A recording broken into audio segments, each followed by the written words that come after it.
Today I'm going to be talking about American Sniper. This is currently in theaters. It's among the 2014 nominees for Best Picture this year. So I thought I'd talk about it a little bit. Of course, it's the true accounts of Chris Kyle, the sniper who is the deadliest sniper in United States history, and it is about his story based on his book, American Sniper, and his accounts. I think contemporary war films stand on strange ground. Not where, say, movies from the 70s, 80s, dealing with, say, the Vietnam War, making very clear anti-war stances. Today, with movies about the Iraq War, maybe not so much. I mean, this is kind of something that I went into a little bit with The Hurt Locker when I was talking about that movie last year. It seems these types of movies, they're maybe a little bit more cautious today to make that kind of firm stance, and also not to glorify war either, because I mean that is obscene. But I guess if you can take away any message from these movies, it's, I guess essentially the kind of saying to support the troops, not necessarily the war. So they stand on kind of the fence, I guess, or sit on the fence, or stay somewhat neutral as to, God forbid, offend somebody.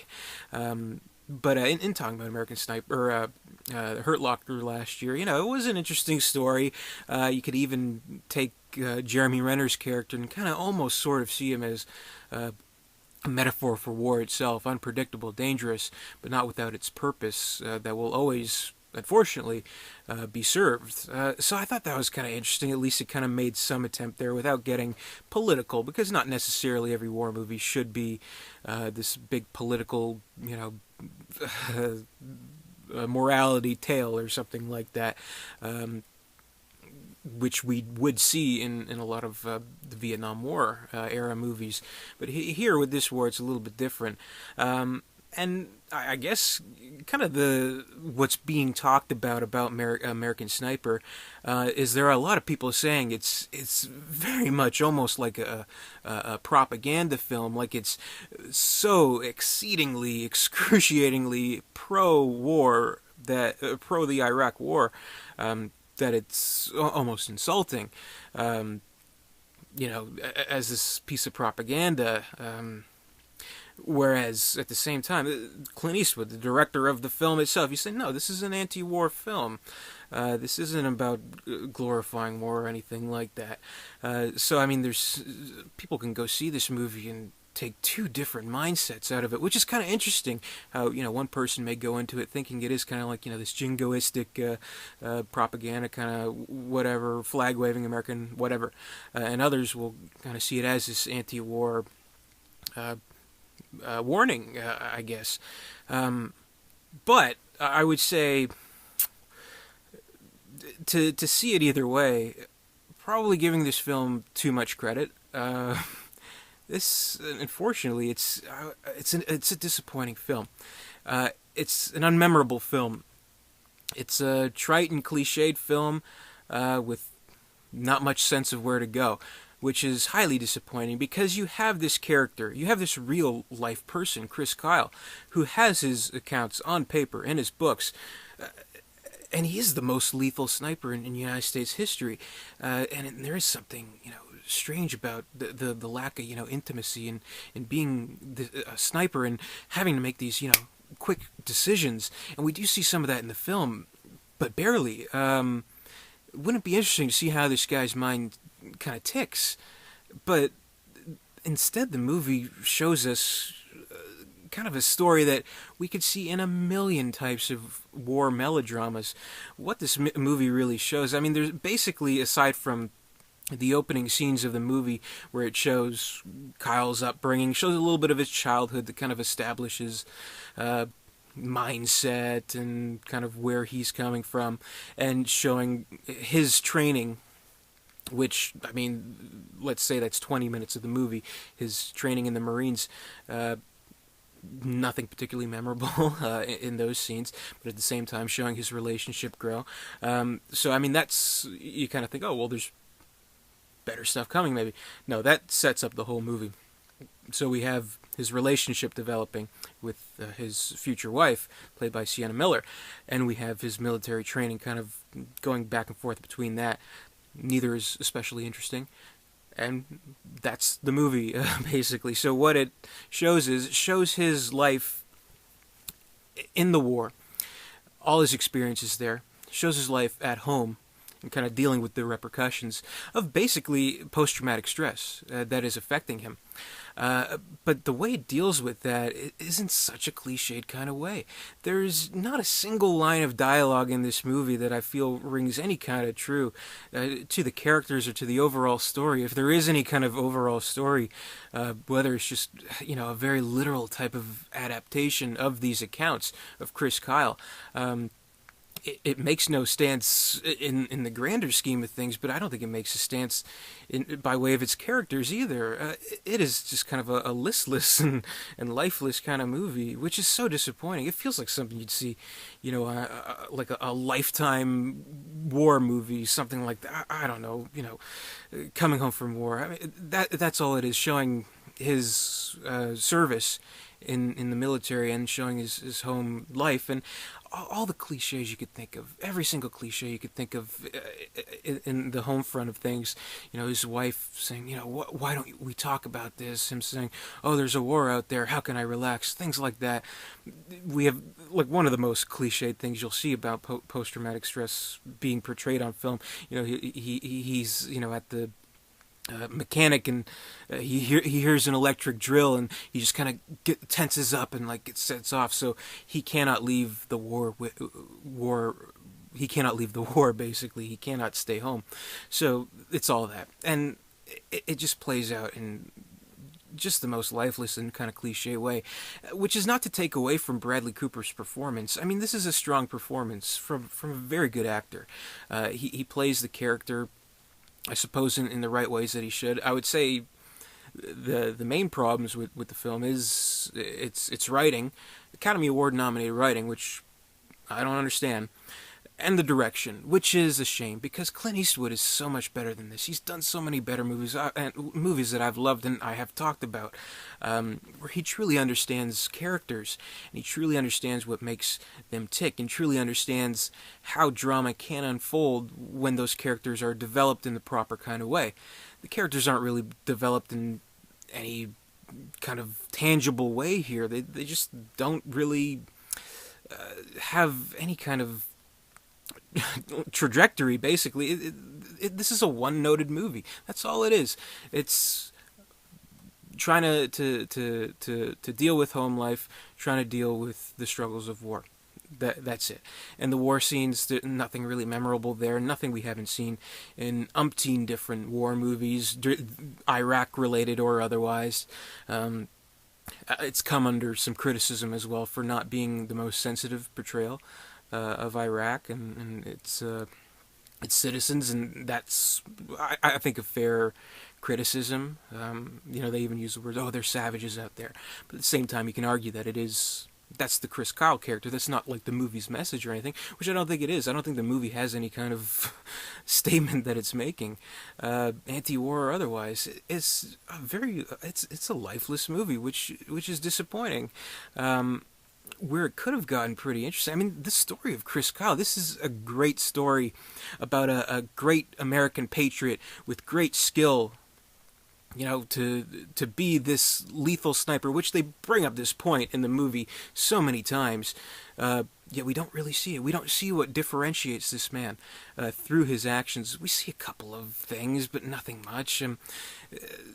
But we don't really see what makes this a special kind of character, what makes this a unique kind of person, which you could say, well, he's just a normal man, sure, but if that's the case, I mean, nothing in the movie's drama really is serviceable to even kind of drive any kind of point it's trying to make home.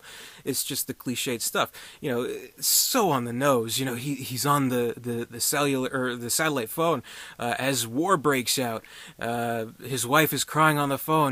Because family and war can't mix. God, family, country. I need to juggle those things. It's just not good, and it's so disappointing again because Clint Eastwood is such a great director. But this is absolutely a misfire, no pun intended. And where the story, again, it's in general, a great story about this great American sniper, this guy who's so good at his job, who is the most lethal sniper in recorded history, and how he is trying to make that get through that struggle of making his military, his war-based mindset, his obligations there to his country, and his obligations to his family to make that work, and struggling in both ways. And where it finds itself is that, well, okay, you can help at home. There are people out there. There are soldiers out there just like you who are suffering just like you. Post-traumatic stress, war has affected them just like you, and you can help them. And that's what he decides to do. And I guess, the ultimate tragedy of that is that someone also suffering from post-traumatic stress would end up killing him. Not in some faraway country, not by some unknown enemy out there shooting at him because they're at war, but someone at home. That is an ironic tragedy. I think that's great. There's a great story there. It is not shown in this movie. It is in a very, very literal way. If the movie is about that kind of conflict and what he kind of decides to do about it, we're talking the last 10 minutes of the movie. That's where it arrives at, and that's no good. I think, if maybe it had gone in a different direction where, let's say they drove the points home even further, made the trauma that he's feeling even more intense, the battle's even more intense, let's say halfway through the movie, that's when he decides to stay at home. That's when we see, that's where the movie kind of goes. Picking and choosing from real life to tell the story. And then following through with that. I think that would be interesting. And what the movie does, I don't know. I think maybe it was just too cautious and just wanted to pay respect to this man, that they wouldn't even go into detail about his murder. So unless you really know the story, the ending is just extremely ambiguous and catches you extremely off guard, where it's laughable how bad it is in the end. You see him walk off to the car. We see the man kind of insidiously in the background. We see his wife kind of looking suspiciously. Fades to black. Title card. Chris Kyle was killed by this guy. That is pathetic. Come on. That is... There's no essence of drama in this movie. There's no essence of story or anything that makes any kind of sense. It literally just takes literal pages out of a book, translates them to a film, dilutes them, makes it into a very tepid kind of drama, a very forgettable kind of drama, a drama that is too worried, I think, about painting this Chris Kyle character in any other way other than a good man trying to do good things, which is fine, which we've seen in other movies about good men trying to make things work, but it's just utterly boring here. It's no good. It's no good. A profoundly disappointing movie. Clint, where'd you go wrong, man? But, again, there's good things about it. I think Bradley Cooper's performance is very strong. He leads the movie well. The movie's basically all him, and he shows kind of the transition of the character, from his beginnings to where he is, in serviceable ways. Should he have been nominated for an Oscar? I don't think so. Sienna Miller, she's a very cliched character.